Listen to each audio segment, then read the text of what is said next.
What is going on, guys? It's Stone right here, and today I want to show you these pictures because I got my Canon EOS R5 and I'm actually blown away because what you're going to see right now are JPEGs. Lightroom cannot read the RAW files from the Canon yet, but this was a photo shoot that happened today. It's my very first photo shoot with the Canon.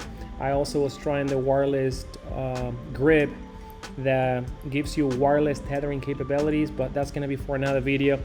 Again, all the pictures that you're about to see from here on are going to be JPEG files, and as you can see, I did my white balance right there. That was the picture. Although I wish that Canon actually has a better white balance mode, kind of like Sony does, that you can do it from the menu. You know, once you hit auto white balance and you switch to set the white balance, you take the picture right there and it sets it.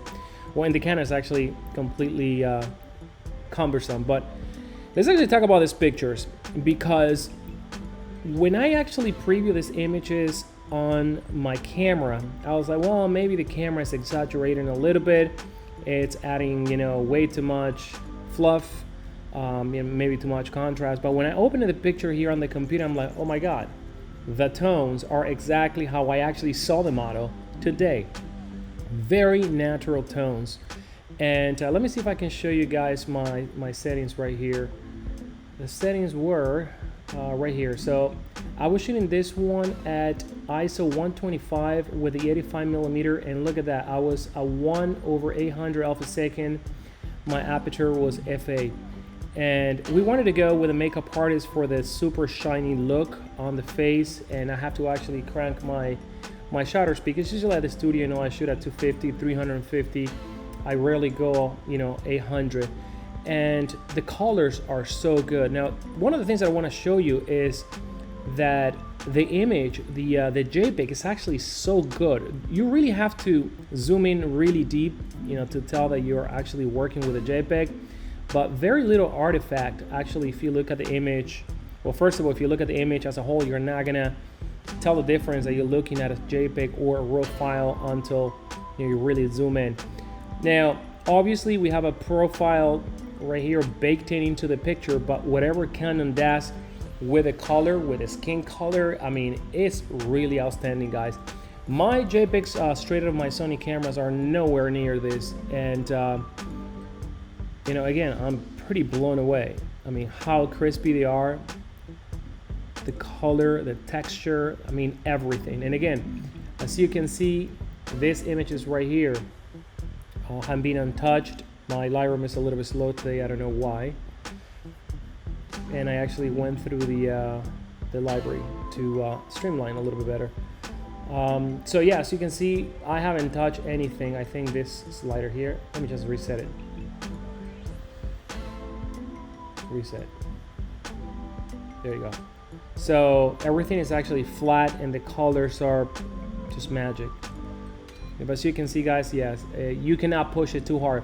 But anyway, if you nail your exposure in camera, you are going to get great JPEGs. And this is another reason for me to actually shoot RAW and JPEGs. I always shoot RAW only, but today I have to shoot in JPEGs, you know, for a reason, because I couldn't otherwise open the files. But with the Canon R5, I am going to start shooting RAW and JPEGs.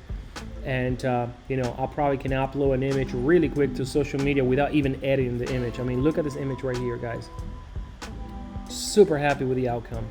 Let me see. No, yeah, this image is not edited. Look at this other one right here. Let's actually go and check out the texture. Yeah, I really like it. You can see every single detail. And again, I haven't touched anything yet on the image. Now, the other thing that I like about, you know, the JPEG is the warmth of the skin. And again, she's Colombian, and she had this kind of like bronze makeup, and I was actually concerned that I would have to do a lot of work in post-production to actually bring back that look, but the Canon EOS R5 actually captured every single detail. This is exactly what I remember seeing, you know, through the viewfinder or when I saw the model with my own eyes. Exactly, you know, these colors. And I gotta take that back. I mean, this camera is way superior than the EOS R. Although the EOS R is actually pretty good, I think that this one, when it comes at least to JPEGs, because I can see my RAW files, is probably like a great camera. So Let's browse a couple of images more. For some reason my Lightroom is a little bit slow today, and this is the MacBook 16 inches. And I'm gonna zoom in on this picture. There you go. Come on, slowy. Alright, so let's take a look at this picture. Like, you can see everything here, like down to the pores. And we went for the wet makeup look, and I mean everything. Let's take a look at the hair here.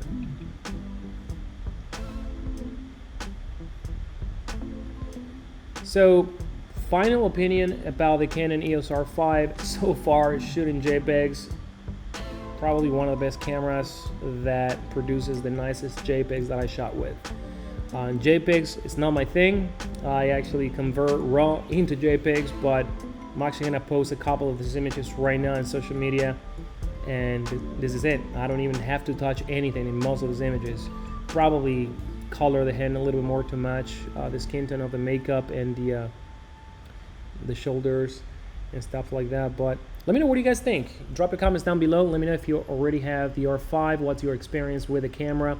Also, be on the lookout for a lot of videos that I am going to be posting regarding the Canon EOS R5. I'm conducting a lot of tests, and most of my tests are going to be from a photographer's perspective. So make sure to subscribe to the channel for more content like this one if you want to stay in touch. And until then, guys, see you in the next video.